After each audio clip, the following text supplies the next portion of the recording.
بسم اللہ الرحمن الرحیم ولو خان الوسیع المتحد او احد المجتمعین او فسق بغیر الخیانہ عزلہ الحاکم الی آخرہ. اگر کوئی وسیع خان ہو، حاکم اس کو معذور کر سکتا ہے، خان وسیع نہیں بن سکتا. چاہے توقیر خان ہو تو چاہے عدنان خان ہو، ٹھیک ہے.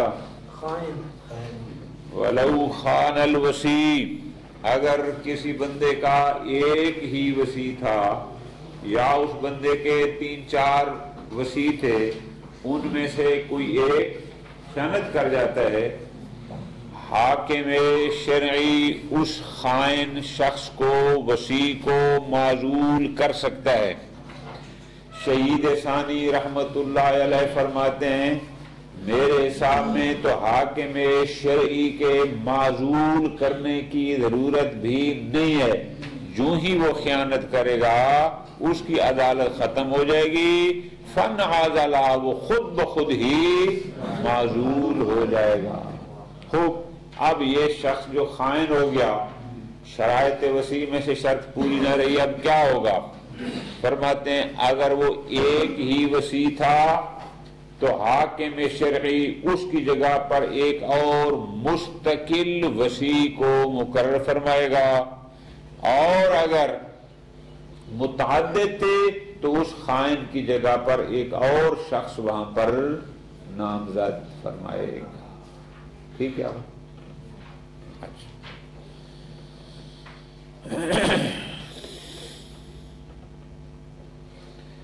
اس کے بعد ایک دو اور احکام ہیں جو خود وسیع سے متعلق ہیں.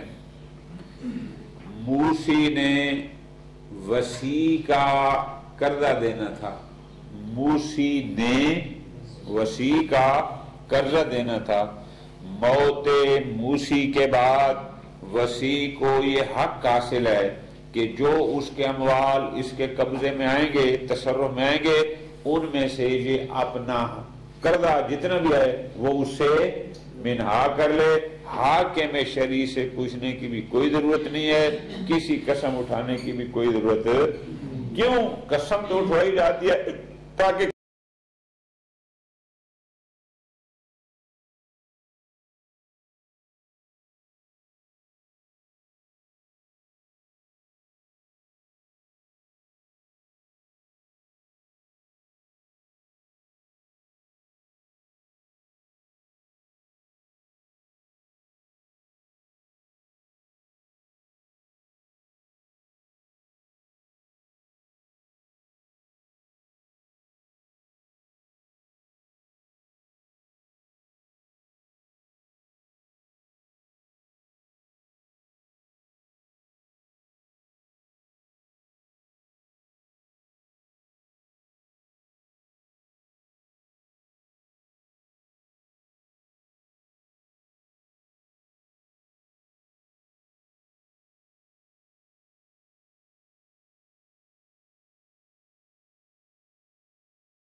اس لیے ان سے قسمیں اٹھوائی جائیں گی کہ ابھی تک تمہارا دین اس پر باقی ہے. لیکن خیال کرنا ولا یکفی احلافہم ایاہم، خود وسیع کو یہ جائز نہیں ہے، کافی نہیں ہے کہ وہ خود لوگوں سے قسمیں اٹھوائے. نہیں بھائی، تمہیں یہ اجازت تو جو کیا ایک شخص آتا ہے وسیع کے پاس کہ بھئی تیرے موسی نے میرا 5000 روپیہ دینا ہے، تو وسیع ڈائریکٹ اس کو نہیں کہہ سکتا ہاں تو قسم اٹھا اس نے دینا ہے تو میں تمہیں دیتا ہوں. ولا یکفی احلافہم ایاہم، یعنی وسیع کا ان قرض خواہوں سے ڈائریکٹ قسم اٹھوانا یہ کافی. ہاں الا اذا کان مستجمعا لشرائط الحکم، ہاں اگر یہ قاضی بننے کا، حاکم شرعی بننے کی اہلیت رکھتا ہے، یعنی اس کا مقام علمی اتنا ہے کہ وسیع نہ بھی ہوتا تابع وہ حاکم شرعی بننے کی صلاحیت رکھتا ہے، قاضی بن سکتا ہے، پھر اس صورت میں یہ اٹھوا سکتا ہے. ہر بندہ ہر وسیع قسم اٹھوانے کا. شاباش. لیس للحاکم ان یاذن لہ فی التحلیف، حاکم شرعی کو بھی یہ حق نہیں ہے کہ وہ اس وسیع کو اذن دے کہ تو ان سے قسم اٹھوا. کب؟ استنادن الی علمہ بالدین، فقط وسیع کے علم بالدین کی بنیاد پر. نہ اگر وسیع فقط یہ کہتا ہے کہ جناب مجھے پتہ ہے، مجھے علم ہے کہ میرے موسی نے ان کا قرضہ دینا تھا، تو اس کے علم پر وہ قسم نہ اٹھوائے. بل لا بد من ثبوت عندہ، بلکہ ضروری ہے کہ پہلے حاکم کے اپنے پاس کسی اور طریقے سے یہ ثابت ہو کہ واقعاً موسی نے ان کا قرضہ دینا تھا. یہ ثابت ہو جائے تو پھر وہ قسم اٹھوائے گا. فرماتے ہیں وجہ لأنہ تحکیم، کیونکہ یہ قسم اٹھوانا ایک قسم کی تحکیم ہے، اگلے بندے کو حاکم بنانا ہے، اور جو اہلیت حکم نہیں رکھتا اس کے لیے یہ جائز نہیں ہے کہ ہر بندہ لوگوں سے قسمیں اٹھاتا ہے. نعم لہو بعد ثبوت عندہ بالبینہ، لیکن اگر حاکم شرعی کے پاس بینہ وغیرہ کے ذریعے یہ ثابت ہو جائے کہ موسی نے وسیع کا قرضہ کسی کا قرضہ دینا تھا، تو اب اس کے لیے اس وکیل حاکم شرعی کو یہ حق ہے کیا؟ توکیلہ، کہ خود وسیع کو وکیل بنائے کہ چل بھئی اب تو میری طرف سے وکیل بن کر پھر احلاف لوگوں سے قسم اٹھوا لے کہ واقعی ان کا قرضہ باقی ہے، اس بات پر قسم اٹھوا. ختم ہوگی بات. وَلَهُ، اس وسیع کو اور بھی اختیارات ہیں، ان میں یہ ہے وَلَهُ رَدْ مَا يَعْلَمْ كَوْنَهُ وَدِيَا، اموال موسی میں اگر کسی مال کے بارے میں وسیع کو علم ہے کہ یہ کسی کی امانت ہے، وسیع کو حق ہے کہ یہ اس کو واپس کر دے. عاریتاً، یہ کسی چیز کا پتہ ہے کہ یہ میرے موسی کا اپنا مال نہیں ہے، اتنے کس سے مانگا ہوا تھا، عاریتاً جو جس کا تھا اس کو دے سکتا ہے. او غصباً، یا اگر وسیع کو یہ پتہ ہے کہ میرے موسی نے فلاں چیز غصب کی ہوئی تھی فلاں بندے کی، اس کو حق ہے کہ یہ بھی اس کو رد کر سکتا ہے. او نحو ذالک من الآیان التی لا یحتمل انتقالها عن ملک مالکها، کہ جن کے بارے میں یہ احتمال نہ ہو کہ یہ اس چیز کی ملکیت اس کے اصلی مالک سے موسی کی طرف منتقل ہو چکی تھی، وہ چیزیں ان کے اصلی مالک کو واپس کرنے کا اس کو حق ہے، اس کو دے دے.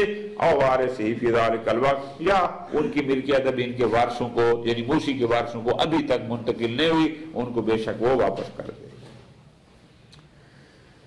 لا یوصی الوصی الی غیرہ امن اوصی الیہ، وصی کو یہ حق نہیں ہے کہ وہ آگے کسی اور کو اس میں وصی بنائے کہ جس میں اس کے موسی نے اس کو بنایا تھا. الا باذن منہ لہ فی الایصاء، جب تک اس موسی کی طرف سے ایصاء کا اس کو اذن ہو، کہ موسی نے خود نہ کہا ہو کہ تو اپنے بعد بھی کسی کو وصی بنا سکتا ہے، اس کو ڈائریکٹ اختیار نہیں ہے کہ جا کے لوگوں کو وصی بنائے. علی صاحب قولیں وقد تقدم، پہلے یہ بات گزری ہے نا. جب گزری ہے تو پھر دوبارہ لکھنے کی ضرورت کیا ہے؟ فرماتے ہیں ضرورت ہے، وہ یہ ہے انما عادہ لفائدۃ التعیم، وہاں بات تھی فقط اب اور جد کے وصی کی، یہاں بات ہے مطلق وصی کی، ہر وصی کے بارے میں، چاہے اب اور جد کی طرف سے ہو یا کسی کی طرف سے ہو۔ فرماتے ہیں دوبارہ یہ مسئلہ شہید ثانی شہید اول رحمت اللہ علیہ نے اس لیے لکھا ہے لفائدۃ، کیوں؟ اس سابقہ، چونکہ پیچھے جو بات تھی وہ مختص تھی اس وصی کے ساتھ کہ جو طفل پر ہو یا مجنون پر ہو، من ابی ہے وا جدی، اور یہ شامل ہے تمام اوصیاء کو، چاہے وہ اب اور جد کی طرف سے ہو یا کسی بھی موصی کی طرف سے ہو۔ قاعدہ کلیہ یہ ہے کہ جب تک پچھلا موصی اس کو اذن نہ دے کہ تو آگے وصی بنا سکتا ہے، تب تک یہ اپنی مرضی سے آگے کسی کو وصی وَعِيثُ يَعْذَ اللَّهِ، اور اگر پچھلے موصی نے اس کو اذن دے دیا ہے تو پھر کیا ہوگا؟ یقتصر علی مدلول الاذن، جیسا اذن تھا یہ ویسا کرے گا۔ مدلول اذن کیا تھا؟ اگر اس نے کہا تھا کہ اپنے بعد فلاں کو وصی بنانا، تو یہ اس سے ہٹ کر کسی اور کو مدلول دیکھنا ہے کہ مدلول کیا تھا اس کے اذن کا۔ فَإِنْ خَصَّهُ بِشَخْصٍ، اگر اس نے کہا تھا فلاں بندے کو بنانا تو یہ ہر حال میں اسی فلاں کو ہی، اور وصفن، اس نے کہا تھا کسی سید کو وصی بنانا مثلا، تو یہ غیر سید کو نہیں بنا سکتا۔ اختصا وَإِنْ عَمَّمَا، لیکن اگر اس نے کہا تھا کہ نہیں تو اپنے بعد جس کو چاہے وصی بنا سکتا ہے، پھر اوصا الی مستجمع الشرائع، یہ ہر اس شخص کو وصی بنا سکتا ہے جو وصایت کی شرائط کا حامل اور جامع ہو۔ وَيَتَعَدَّ الْحُكْمِ لَا وَصِيَّ الْوَصِيّ، یہ بات فقط ایک وصی تک نہیں ہے، اس کے بعد اگلا وصی، اس کے بعد اگلا وصی۔ قاعدہ کلیہ یہ ہے جس وصی کو اس کے پچھلے موصی نے عیسیٰ کی اذن دیا ہوگا وہ آگے بناتا جائے گا، جہاں نہیں ہوگا وہاں وہ فرماتے ہیں وَعِيسُ لَا يُصَرَّحْ لَهُ بِالْإِذْنِ فِي الْعِيسَىٰ، اگر کسی وصی کے لیے اذن فی العیسیٰ کی صراحت نہ کی گئی ہو، یعنی اس کے موصی نے اس کو آگے وصی بنانے کے لیے اذن واضح الفاظ میں نہ دیا ہو، اور یہ بھی مر جائے، تو جو فرمائی نا وصی کو آگے وصی بنانے کا اذن نہیں تھا اور یہ وصی بھی فوت ہو گیا، آپ کیا کریں؟ فرماتے ہیں یکون الناظر بعدہ، یکون الناظر بعدہ فی وصیت الاول اس وصی اول کے بعد معاملات کی دیکھ بھال ہوگی کس کے سپرد؟ حاکم شرعی۔ کیوں؟ اس لیے لأنہ وصی من لا وصی لا، حاکم ہر اس کا وصی ہے جس کا کوئی وصی۔ انشاءاللہ میراث میں آپ ایک جملہ پڑھیں گے، وہاں بھی آتا ہے کہ الامام وارث من لا وارث لا، یہ دوسری طرح ہے۔ فرماتے ہیں وَقَضَى حُکْمُ كُلِّ مَن مَّاتَ وَلَا وَصِيَّ لَهُ، اگر کوئی بھی شخص اس اللہ کی کائنات میں فوت ہو جاتا ہے، اپنے بعد وہ کسی کو وصی بنا کے بھی نہیں جاتا، اور اس کے بچے فرض ہم کرتے ہیں کہ چھوٹے چھوٹے ہیں یا مجنون ہیں، تو ان اموال کا خود بخود حاکم شرعی وصی ہے۔ اچھا، وما تعذر الحاکم، لیکن ایک ایسا علاقہ ہے کہ جہاں پر کوئی حاکم شرعی بھی، کیوں حاکم متعذر ہے؟ دو وجوہات ہو سکتی ہیں، لے فقدی، سرے سے ہے ہی نہیں ایک، اور بہت یا اتنا دور ہے کہ وہاں تک پہنچنا آج کے ذرائع تو آسان ہے نا، یعنی سب کا زمانے کے حساب سے پہنچنا ہی مشکل تھا، بحیث یشق الوصول الیہ۔ پھر کیا کرے اس بچے کے اموال بیچارے کے، یہ مجنون کا کیا کریں؟ اور تو بس یہ نہیں، فرماتے ہیں یتولی انفاذ الوصیت بعض عدول، تو اس بچے کے جو اموال ہیں اس کے اجراء میں بعض عدول مومن، ایک عادل مومن ان کو اپنے کنٹرول میں لے لے گا اور اس کے معاملات کی دیکھ بھال کرے گا۔ خوب، کیوں؟ من باب الحسبت والمعاونت علی البر والتقوی المامور بہا، جو نص قرآنی ہے کتابا والبر والتقوی. اس سوال مقدر کہ جناب اس طرح تو اس بچے بیچارے کا مال سارا ضائع ہو جائے گا. اویس صاحب کہیں گے مجھ سے بڑا عادل دنیا میں پیدا ہی کوئی نہیں ہوا. ہاں جی. سید وجاد کہے گا نہیں میں آپ سے بڑا عادل ہوں. ادھر سے علی حسنین صاحب کہیں گے جناب نہیں میرے علاوہ تو عادل کوئی ہے ہی نہیں. مثلا مال ضائع ہو جائے گا. بڑی پیارا جواب ہے، حقیقت مزیدار. شہید ثانی کہتے ہیں نہیں، جب آپ عدالت کی شرط لگائیں گے نا اس میں یہ ساری باتیں ختم ہو جائیں گی. عادل حاسد نہیں ہوگا، عادل ریاکار نہیں ہوگا، عادل جھوٹا، یہ ساری باتیں عدالت میں آئیں گی نا. پھر عادل تو وہ ہوتا ہے جو ایک دوسرے کے احترام کا قائل ہو،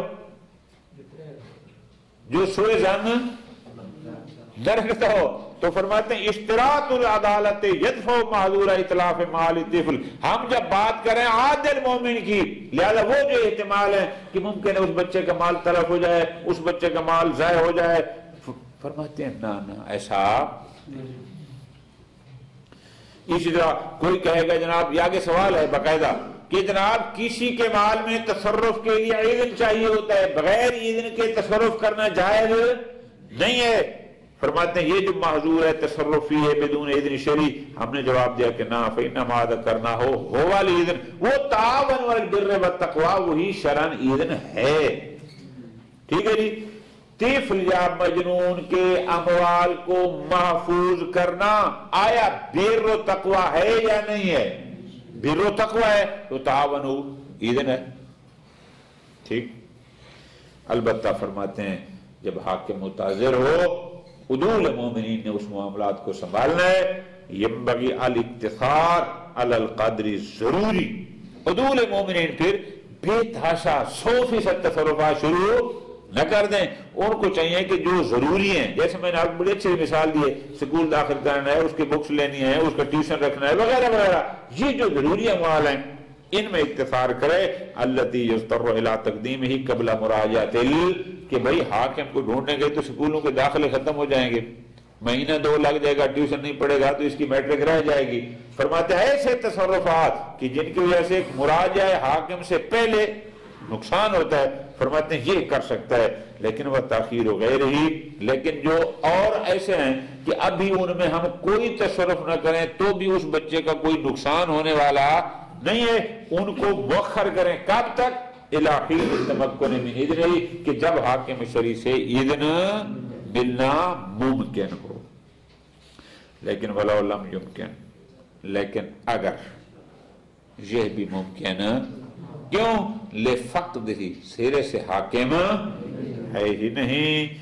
لم یختصا، پھر یہ تصرفات ضروری تصرفات کے ساتھ مختص نہیں ہوں گے، پھر تمام تصرفات کا اس عادل مومن کو یہ حق ہوگا. وحیث یجوز ذالک، اب یہ اگلا مرحلہ ہے. اگر ایک شخص مر گیا، اس کا کوئی وصی نہ تھا، حاکم بھی متعذر تھا کسی وجہ سے، تو عدول مومنین کے لیے جائز تھا اس انفاذ وصیت اور بچے کے مال کو سنبھالنا. تو جب جائز تھا، فرماتے ہیں جہاں ایسا جائز ہوگا عدول مومنین کا انفاذ وصیہ کا مطلب بننا پھر صرف جائز نہیں ہے بلکہ یجب، واجب ہے. کیوں؟ کیونکہ یہ واجب کفائی ہے. ربا مانا ذالک کلہ بعض الاصحاب لعدم النص، بعض بزرگان کہتے ہیں نا عدول مومنین کو یہ حق کی نہیں ہے کہ وہ ولایت حاصل کریں. کیوں؟ اس لیے کہ اس بارے میں کوئی نص موجود نہیں.